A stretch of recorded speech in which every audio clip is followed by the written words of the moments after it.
Հայաստանի քաղաքական դաշտը վաղուց արդեն չի զարմացնում, թեպետ քաղաքական գործիչների ու ուժերի հետ կապված սկանդալային տեղեկությունները չեն դադարում։ Մարդիկ, որոնք տարիներով կապված են եղել այլ պետությունների շահերի հետ, այսօր փորձում են ներկայանալ որպես Հայաստանի փրկիչներ։ Մեկը Ռուսաստանի քաղաքացի է, մյուսի մասին խոսվում է որպես օտար երկրի հատուկ ծառայությունների հետ կապ ունեցող անձ, երրորդը բացահայտ ջերմ հարաբերություններ է կառուցում Բելարուսի նման պետության հետ, որի ղեկավարությունը Հայաստանի նկատմամբ հազիվ թե երբևէ բարեկամական վերաբերմունք ցուցաբերած լինի։ Բայց բոլորն էլ նույն բառապաշարն ունեն՝ հայրենիք, փրկություն, ազգային պայքար։ Սակայն այստեղ տրամաբանական հարց է առաջանում. եթե մարդը իրականում կապված է ուրիշ կենտրոնների հետ, ապա ում շահն է նա ներկայացնում՝ Հայաստանի, թե այն ուժերի, որոնց հետ ունի քաղաքական, տնտեսական կամ անձնական կախվածություններ։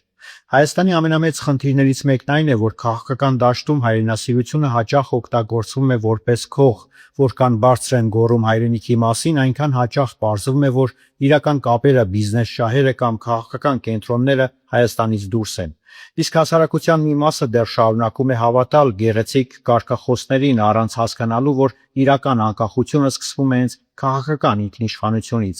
Չի կարող մարդը տարիներով ապրել ու աշխատել այլ պետության շահերի համար և հետո հանկարծ ներկայանալ որպես Հայաստանի անկախության գլխավոր պաշտպան։ Չի կարող մեկը, ով իր քաղաքական ապագան կառուցել է արտաքին կենտրոնների աջակցության վրա, համոզիչ խոսել ազգային արժանապատվությունից։ Եվ հատկապես չի կարող Հայաստանի անունից խոսել այն ուժը, որի ամբողջ քաղաքական էներգիան գալիս է դրսից։ Հայաստանին այսօր պետք են ոչ թե փրկիչներ, որոնք տարբեր մայրաքաղաքներից հրահանգներ կամ աջակցություն են ստանում, այլ քաղաքական ուժեր, որոնց միակ քաղաքական քաղաքացիությունը Հայաստանն է։ Որովհետև եթե երկրի ապագայի մասին որոշումները շարունակեն կայացնել արտաքին կապերով ու կախվածություններով ապրող մարդկանց միջոցով, ապա մենք երբեք իրական ինքնիշխան պետություն չենք ունենա։